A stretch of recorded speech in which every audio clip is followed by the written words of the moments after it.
Bonjour, M. Villemur. Mon nom, c'est Martin. Je suis content de vous recevoir au Souverain Anonyme. Bonjour, Martin. On a lu et on a regardé la documentation qui nous a été fournie par Mohamed sur l'éthique.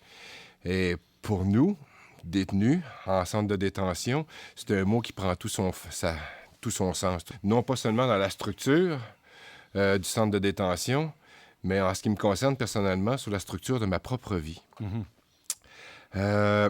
Je vais y aller avec une question, mais d'abord, une petite mise en contexte. Moi, ma vie était totalement désorganisée, puis je suis ici, évidemment, parce que j'ai fait des mauvais choix. Je sais que ma présence ici est pas fortuite. J'ai fait de mauvais choix, je dois assumer, etc. Je me demandais jusqu'à quel point nos dirigeants politiques respectent le code d'éthique auquel ils sont soumis. Selon vous. Je viens de vous répondre en faisant « Ha! » Mais c'est une très bonne question. Merci beaucoup. Tout le monde va être d'accord avec l'éthique. Quand on dit « Est-ce que c'est important? » Tout le monde dit « C'est important. » Mais maintenant, dans la réalité, qu'est-ce qui se passe? On a souvent l'impression qu'ils violent leurs propres paroles. D'accord? Bon, on n'est pas toujours dans leurs chaussures, mais il y a des cas qui semblent difficiles à réconcilier, en effet. Il y a des cas qui, moi, quand j'observe la vie publique, ça m'apparaît comme étant « Je dis gauche, mais je m'en vais à droite. » Et puis c'est pour ça qu'on ne croit plus dans ces gens-là. Bien, c'est un fait parce que nous, communs des mortels, travailleurs, quand on est à l'extérieur, puis tout ça, on est soumis à des règlements qui sont de plus en plus nombreux.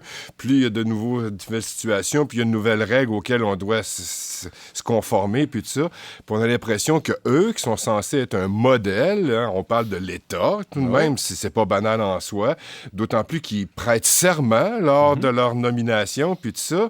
Et puis, ce sont les premiers à se foutre des règles qui eux-mêmes se sont votées ou au niveau du gouvernement, ça me laisse pantois, moi, quand je vois que ça nous fait des promesses, ça s'engage, et puis... Vous savez, ce qui est drôle, c'est qu'un élément que vous avez mentionné, c'est qu'ils transgressent les règles qu'ils ont eux-mêmes mis en place. Ouais. Donc ça, on peut pas dire qu'on ne le savait pas, là, Non. à quelque part. Puis, je regarde, on a une élection ces jours-ci. Oui. Puis les gens se disent, est-ce qu'on va voter pour un ou pour l'autre? On a le choix entre quoi? Quelque chose qui goûte pas bon, quelque chose qui sent pas bon, puis quelque chose qui est pas joli. Fait que non, mais c'est embêtant. C'est pas... une belle caricature. Non, mais c'est parce que moi, je vais vous dire, sur le plan politique, là, ça fait longtemps que j'ai pas entendu un politicien qui dit « J'ai une idée pour la société. » là. Puis regardez, c'est ça mon idée. Là. J'en vois plus qui disent « Bon, j'aimerais ça être élu. » Puis une fois élu, ben, j'aimerais ça être réélu. Mais l'idée dans la politique, là, quand on regarde en Catalogne, ils ont un débat sur la séparation, là, puis quand ils font une manifestation, ils sont 1 million dans la rue. Bon, ça doit vouloir dire quelque chose. Je suis pas catalan, je prends pas position, mais ça semble avoir un rêve. Au Québec, notre rêve, c'est d'équilibrer les finances. Vous savez, comme rêve, là... Ben, c'est un rêve politique. C'est un rêve comptable. Oui, en fait. Un rêve comptable, vous savez, dans la vie, les comptables, c'est pas des poètes. Hein? Non. Alors, c'est comme si un projet politique, il n'y en avait pas. Fait qu'entre-temps, les gens font quoi? Ben, ils profitent de leur passage, je crois. Je parle pas de fraudeurs, là. Je parle juste qu'il n'y a peut-être pas les bonnes personnes aux bons endroits, souvent. C'est probablement raison. Ouais, ça m'interpelle beaucoup. Moi aussi. Parce que il y a des gens qui sont carrément allés s'acheter une carrière, c'est-à-dire, je vais être là, je serai député, je ne veux pas vraiment être ministre, hein, je suis correct, et je vais être bien traité.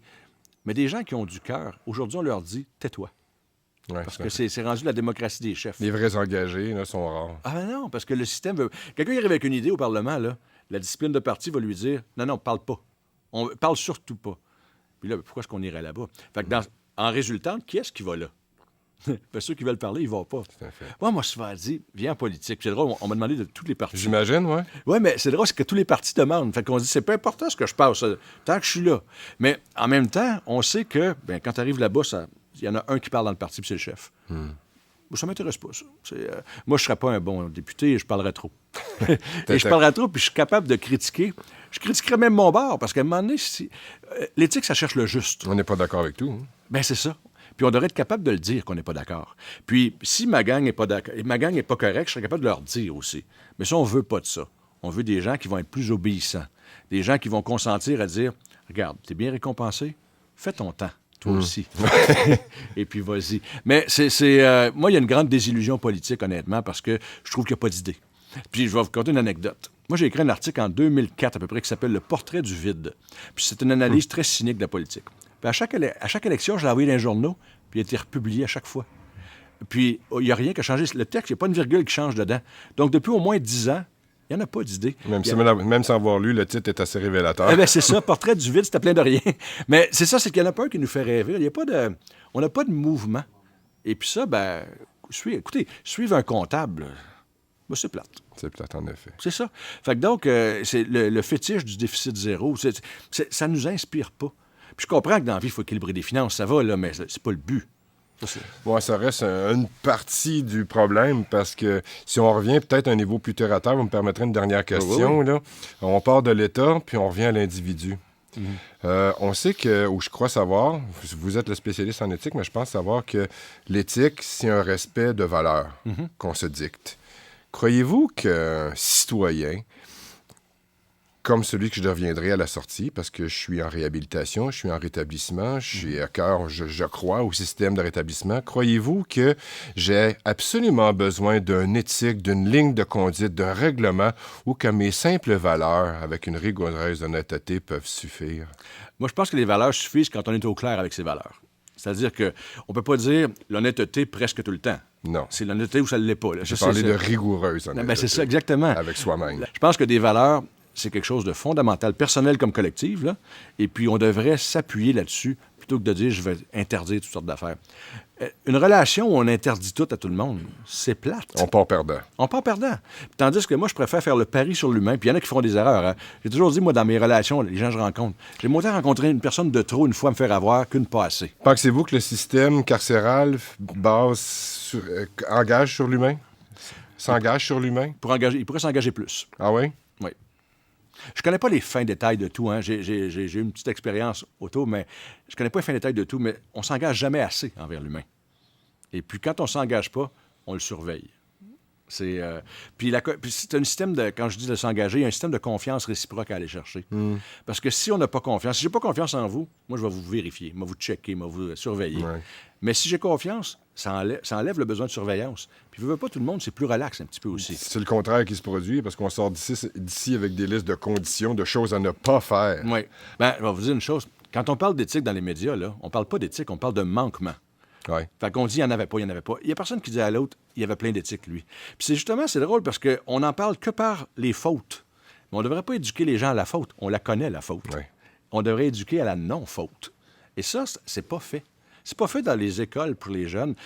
Autrefois, ça pouvait s'appeler la bienséance. C'est pas fait parce que les familles sont plus dispersées qu'avant. C'est pas fait parce qu'elles sont moins nombreuses qu'avant, les familles. Il y a un paquet de raisons. Mais en bout de ligne, faire le pari sur l'humain, c'est gagnant. Puis moi, je suis pas un grand partisan de l'encadrement puis de la surveillance. Il y en a, ça en prend, là. Mais je veux dire, pour moi, ça devrait être le dernier recours. Le premier, c'est on va se parler. Et puis, généralement, on peut atténuer beaucoup de problèmes. Puis c'est drôle, hein? Moi, encore là, en voyageant à travers le monde, en rencontrant des peuples de toutes les religions, couleurs, hein? L'humain, c'est le même. Et puis, il peut appeler sa croyance A, B ou C, là.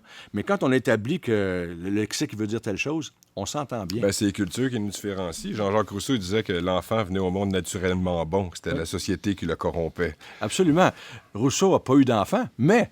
non, c'est pas vrai. Il y a eu un enfant, ça n'est pas occupé. Mais c'est vrai que la société, à quelque part, elle nous conditionne. Mais moi, je pense qu'en me promenant un peu partout, je voyais qu'il y avait du bon partout. Je suis allé dans des pays de guerre, dans temps de guerre, puis je voyais du monde qui était bon. Maintenant, la guerre, c'est-tu le citoyen qui l'a décidé? Ben non.